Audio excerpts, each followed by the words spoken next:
तो फिल्म की शुरुआत में हम मेन कैरेक्टर ब्रैड को देखते हैं, जो एक पायलट था। वो एयरपोर्ट पर आगे बढ़ रहा था, साथ ही अपनी बेटी से वीडियो कॉल पर बात भी कर रहा था। वो उसे कहता है कि मैं काम खत्म करके जल्दी तुमसे मिलने आऊंगा, जो सुन वो खुश हो जाती है। इसके बाद ब्रैड पायलट वाले केबिन में आकर अपने साथी पायलट से मिलता है और दोनों अपने अपने बारे में बातें करने लगते हैं। फिर फौरन बाद ब्रैड को बाहर बुलाया जाता है। एक ऑफिसर उसे बताता है कि इमरजेंसी की वजह से तुम्हें एक कातिल को अपने साथ ले जाना पड़ेगा, जो बहुत ही ताकतवर है, जिसका नाम टोनी है। ये जिम्मेदारी हम तुम्हें इसलिए दे रही है क्योंकि तुम काफी समझदार हो, जिस पर वो मान जाता है और अपने प्लेन के बाकी स्टाफ से आकर मिलता है। और ये लोग मुसाफिरों के बारे में बात करने लगते हैं कि सब आ गए हैं कि नहीं। और जैसे फिर सारे मुसाफिर आकर प्लेन में बैठ जाते हैं तो ये लोग फौरन अपनी उड़ान भरते हैं। ब्रैड अपने साथी पायलट को बताता है कि मैं अपनी बेटी से बहुत प्यार करता हूँ और बहुत जल्द उससे मिलने वाला हूँ। हमारा एक दूसरे के अलावा और कोई नहीं है। और फिर ये लोग रात तक प्लेन में सफर करते रहते हैं, लेकिन तभी अचानक मौसम बिगड़ने लगता है, जिस वजह से ब्रैड परेशान नजर आता है क्योंकि उसे कुछ ठीक नहीं लग रहा था। वो सभी मुसाफिरों को सीट बेल्ट बांधने के लिए कहता है। रेडियो के जरिए वो अपने सेंटर से बात करने की कोशिश भी करता है, पर उसकी बात नहीं हो पाती क्योंकि आहिस्ता आहिस्ता यहाँ के सारे रेडियोस काम करना बंद कर देते हैं। अब तभी अचानक बिजली का तेज झटका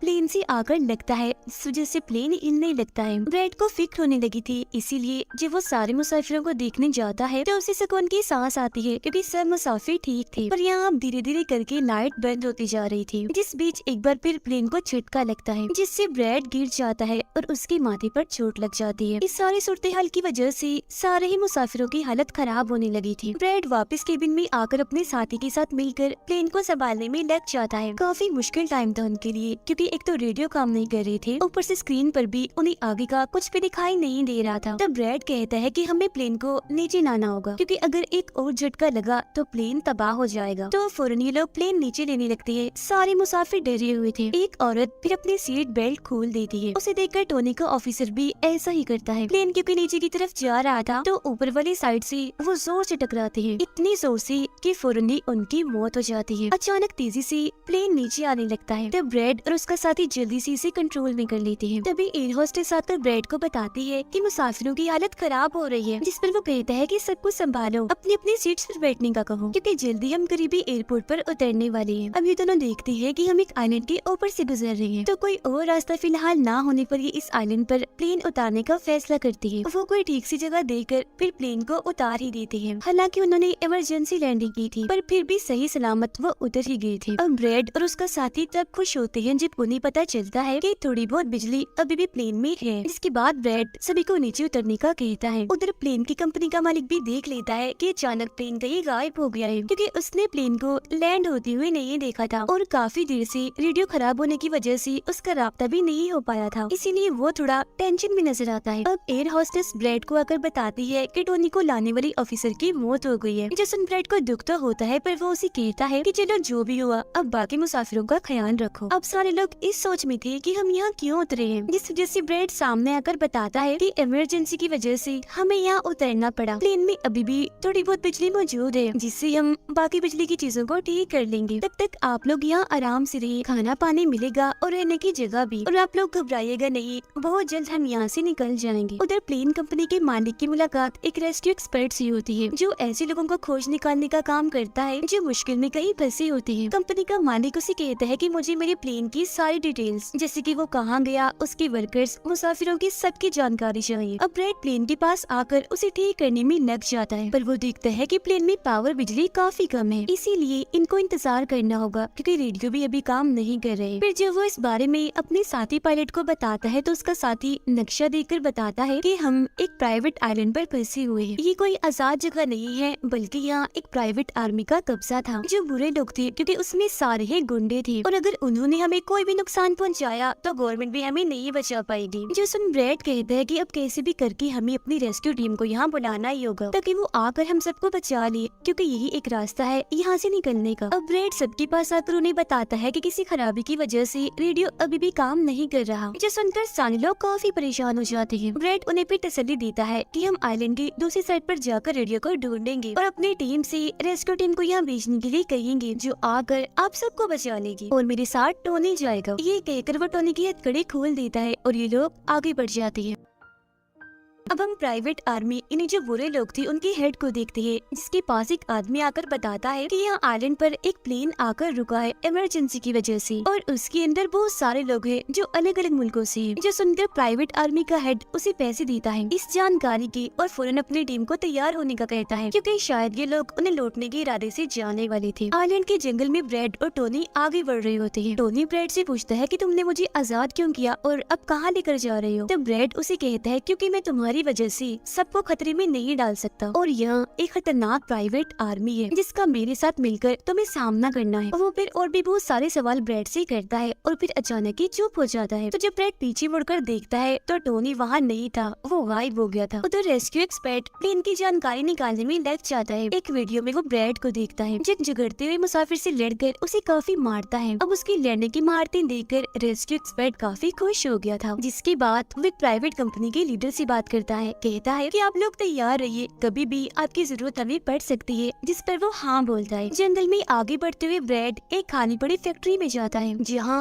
वो एक बंद रेडियो मशीन को ढूंढ ही लेता है और फिर उसे ठीक करके फोन लगाता है। हेल्पलाइन पर उसकी बात होती है, जिन्हें वो अपने प्लेन और इस आइलैंड के बारे में बताता है, लेकिन लाइन में कोई गड़बड़ी होने की वजह से सामने वाला इंसान उसकी बात सुन ही नहीं पाता। तब उसे एक आइडिया आता है, वो ये सारी चीजें अपने बेटे को लिखवा कर उसे अपने ऑफिस में बताने का कहता है। अब तभी एक आदमी आकर ब्रेड पर हमला कर देता है, तो वो उसे पकड़कर काफी मारता है और बेहोश कर देता है। तभी ब्रेड को महसूस होता है जैसे इस कमरे में कोई आ रहा है, इसीलिए जल्दी से वो छुप जाता है। पर वहाँ और कोई नहीं बल्कि टोनी था, जिसने बहुत सारे गुंडों को मारकर उनके हथियार ले लिए थे, और वो ब्रेड को आवाज लगाने लगता है। फिर जब ब्रेड सामने आता है तो कुछ हथियार वो उससे भी दे देता है। इसके बाद ये दोनों नीचे की तरफ आने लगते हैं। तब यहाँ उन्हें एक कैमरा मिलता है, जिसमें चल रही वीडियो से उन्हें पता चलता है कि वो खतरनाक प्राइवेट आर्मी यहाँ आने वाले लोगों को अगवा कर लेती है, और फिर उन लोगों की फैमिली से अच्छी खासी रकम लेती है उन्हें छोड़ने के बदले। जो देख वो समझ जाते हैं कि हमारे मुसाफिर भी खतरे में हैं। अब ये दोनों बाहर खड़ी गाड़ी में आकर बैठ जाते हैं और अपने मुसाफिरों की तरफ जाने लगते हैं। उधर जब सारी मुसाफिर बैठे हुए थे तो तभी उन्हें किसी गाड़ी की आवाज आती है। वो ये सोचकर काफी खुश हो जाते हैं कि जरूर ये ब्रेड है, पर ब्रेड नहीं, वहाँ तो वो खतरनाक प्राइवेट आर्मी थी। वो गोलियां चलाकर इन लोगों की तरफ बढ़ रहे थे। इन गोलियों की आवाज ब्रेड और टोनी ने भी सुन ली थी। प्राइवेट आर्मी का हेड पायलट से सभी मुसाफिरों की लिस्ट मांगता है। तब जल्दी से एयर होस्टेस उसे लिस्ट लाकर दे देती है। फिर वो हेड पूछता है कि तुम्हारा सीनियर पायलट ब्रेड कहाँ पर है? जिस पर वो बताता है कि किसी काम से वो जंगल में गया था, पर अभी तक वापस नहीं आया। इसी दौरान एक औरत वहाँ से भागने की कोशिश करती है, पर वो लोग गोली चलाकर उसे मार देते हैं। ये आवाज सुनकर ब्रेड उनकी मदद करने के लिए भागता है,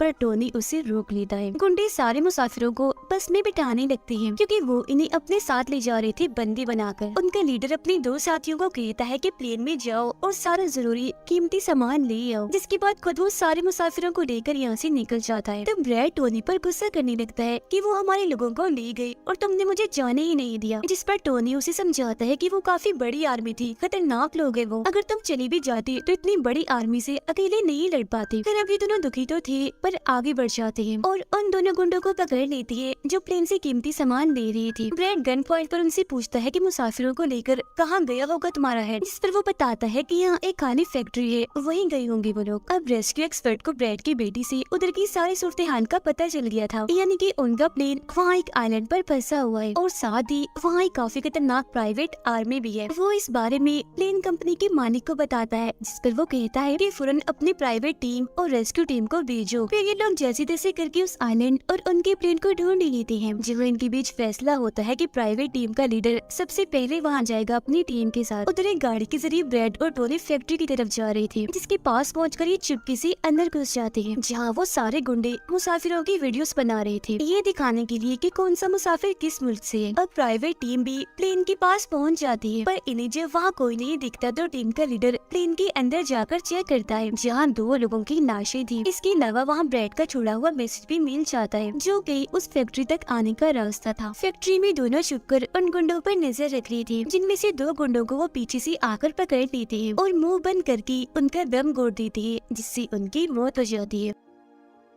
फिर ये खुफिया दरवाजे से आगे बढ़ते हैं और एक कमरे के बाहर जा पहुंचते हैं। उस कमरे के अंदर ही सारे मुसाफिरों को कैद किया हुआ था। वहाँ बहुत सारे गार्ड्स खड़े हुए थे, जिन्हें देखकर टोनी को काफी गुस्सा आ जाता है। इसीलिए वो वहाँ पड़ा हथौड़ा उठाकर एक एक करके सभी को मारता जाता है। फिर ब्रैड एक गुंडे से चाबी लेकर उन मुसाफिरों को कमरे से आजाद कर देता है। वो फिर सबको कहता है कि जल्द से जल्द प्लेन के पास पहुंचो, क्योंकि रेडियो के जरिए मैंने मदद मंगवाई है, रेस्क्यू टीम आती ही होगी। इसके बाद वो सब लोगों को बस में बिठाता है। तभी टोनी उसके पास आकर बताता है कि वहाँ बाहर बहुत सारे गुंडे खड़े हुए हैं, तो हम यहाँ से नहीं निकल सकते। वो जब फिर मुसाफिरों को परेशान देखता है तो कहता है कि मैं मुसाफिरों का ध्यान भटकाऊंगा, जबकि टोनी तुम सभी मुसाफिरों को यहाँ से ले जाना। जो कहकर ब्रैड वहाँ से निकलकर गुंडों के पास आता है। उनके हेड से बात करता है कि मेरी टीम यहाँ आ रही है, इसीलिए तुम मेरे मुसाफिरों को छोड़ दो। अब तभी गुंडे आकर उसे मारने लगते हैं और उनका हेड कहता है कि ऐसे कैसे छोड़ दूं, पैसों के बगैर मैं किसी को नहीं छोड़ता। जिसके बाद अब वो गोली से जैसे ब्रैड को मारने वाला होता है कि तभी प्राइवेट टीम यहाँ आकर उन पर हमला कर देती है। वो काफी गोलीबारी करती है, इसमें बहुत सारे गुंडे मारे जाते हैं। जिसके बाद वो ब्रैड को लेकर यहाँ से जाने लगते हैं, बस में बैठकर निकल जाते हैं। गुंडों का लीडर देखता है कि बाकी गुंडों के साथ साथ मेरा भाई भी मारा गया है, तो उसे काफी गुस्सा आता है। इसीलिए वो अपनी टीम को कहता है कि जल्दी करो, तैयारी पकड़ो और हाँ, किसी को भी मत छोड़ना, एक एक को चुन चुन कर मार देना। गाड़ी में ब्रैड उस प्राइवेट टीम से बात करने लगता है, तब उनका हेड उसे बताता है कि हम छोटी सी प्राइवेट टीम है जो बस तुम्हें यहाँ बचाने की मिशन में आए हैं, क्योंकि हम कोई रेस्क्यू टीम नहीं है। उन्हें आने में तो अभी और भी वक्त है। जो सुन ब्रैड घबरा तो जाता है, पर कहता है कि कोई बात नहीं, मेरे पास एक आइडिया है। इसके बाद ये लोग भी प्लेन के पास आ जाते हैं, जहाँ सारे मुसाफिरों को टोनी पहले ही ला चुका होता है। ब्रैड फिर अपने लोगों को कहता है कि प्राइवेट टीम हमारी मदद करने यहाँ आ गई है और अब उनकी मदद से हम प्लेन को चला लेंगे और फौरन यहाँ से निकल जाएंगे। तो आप सब लोग जल्दी से प्लेन में बैठ जाएं, क्योंकि हम रेस्क्यू टीम का इंतजार नहीं कर सकते, उन्हें आने में वक्त है और अगर हम यहाँ रुके तो उस खतरनाक आर्मी के हाथों मारे जाएंगे। जो सुनकर सारे लोग प्लेन में बैठ जाते हैं, जबकि ब्रैड प्राइवेट टीम के लीडर के साथ मिलकर प्लेन को ठीक करने में लग जाता है। जहाँ तभी वो गुंडे आकर इन पर हमला कर देती है, जिनको देखकर प्राइवेट टीम उन्हें रोकने में लग जाती है और यहाँ दोनों तरफ से ही काफी गोलीबारी होती है। पर इस टीम के पास काफी अच्छी गन्स थी, तो वो बहुत सारे गुंडों को मार गिराती है। ब्रैड टीम के लीडर को बताता है कि मैं अगले 5 मिनट में प्लेन को स्टार्ट कर दूंगा, मतलब कि चला दूंगा, जिसके बाद हम सब लोग उड़ान भरेंगे। फिर वो टोनी का शुक्रिया भी अदा करता है कि तुमने मेरा इतना साथ दिया। फिर ब्रैड गोलियों के बीच से ही होता हुआ अंदर आकर बैठ जाता है और अपने साथी पायलट के साथ मिलकर प्लेन चलाने लगता है। टोनी की गोलियां खत्म हो गई थी और जब वो प्राइवेट टीम का बैग चेक करता है तो उसे वहाँ पैसों से भरा हुआ एक बैग मिलता है। पर फिलहाल पैसों को ऐसे ही छोड़कर दूसरे बैग से गन लेकर दोबारा गुंडों से लड़ने लगता है, जहाँ तब तक ब्रैड भी पूरे प्लेन को घुमा भी चुका होता है। फिर वो प्राइवेट टीम भी प्लेन में चढ़ने लगती है। ब्रैड को प्लेन कंपनी का मालिक बताता है कि मैं तुम्हें कोई महफूज जगह बता दूंगा जहाँ तुम जा सकते हो। सभी लोग तो प्लेन में चढ़ जाते हैं, पर टोनी नहीं चढ़ता। वो पैसों से भरा बैग लेकर वहाँ से भागने लगता है। तब उसे जाता हुआ देखकर प्राइवेट आर्मी उनके प्लेन पर हमला कर देती है। उनका हेड प्लेन के सामने रॉकेट लॉन्चर लाकर उन्हें एक ही झटके में उड़ाने का सोच रहा था, लेकिन उसे टोनी देख चुका था। वो उसे गोली मारकर गिरा देता है, ऐसा करने से रोक लेता है। ये देखकर ब्रैड को बहुत खुशी होती है, जिसके बाद वो अपनी पूरी ताकत लगाकर प्लेन उड़ाने में कामयाब हो ही जाता है। इस वजह से टोनी भी खुश था और वो भी फिर वहाँ से चला जाता है। ब्रैड प्लेन को आइलैंड से दूर ले जाता है, जबकि प्लेन का मालिक उसे एयरपोर्ट का बताता है जहाँ ये लोग जा सकते थे, जो काफी करीब था। तब ब्रैड उस तरफ प्लेन ले जाने लगता है, पर एक बार फिर प्लेन तबाह होने लगता है। इसलिए ब्रैड दोबारा से इमरजेंसी लैंडिंग करवाता है और उनका प्लेन नीचे आने के बाद जंगल के रास्ते आगे बढ़ने लगता है। सब लोगों की जान बच गई थी, इसीलिए वो काफी खुश थे। उधर प्लेन कंपनी का मालिक और उसकी टीम भी बेहद खुश थी। ब्रैड और उसका साथी भी सुकून की सांस लेते हैं कि कम से कम वो उस आइलैंड से तो निकल आए थे और सबकी जान भी बच गई थी। कुछ ही देर में यहाँ इनकी रेस्क्यू टीम भी आ जाती है, जिन्हें देखकर सारे मुसाफिर खुश तो थे, साथ ही ब्रैड की बहादुरी पर तालियां बजा रहे थे। ब्रैड फिर सारे मुसाफिरों को रेस्क्यू टीम के साथ भेज देता है, जिसके बाद वो अपनी बेटी से बात करता है। वो इस बात से काफी खुश थी कि थैंक गॉड मेरे डैड जिंदा हैं। दोनों भाई बेटी बात करके बहुत खुश थे और इसी के साथ ब्रैड की बहादुरी की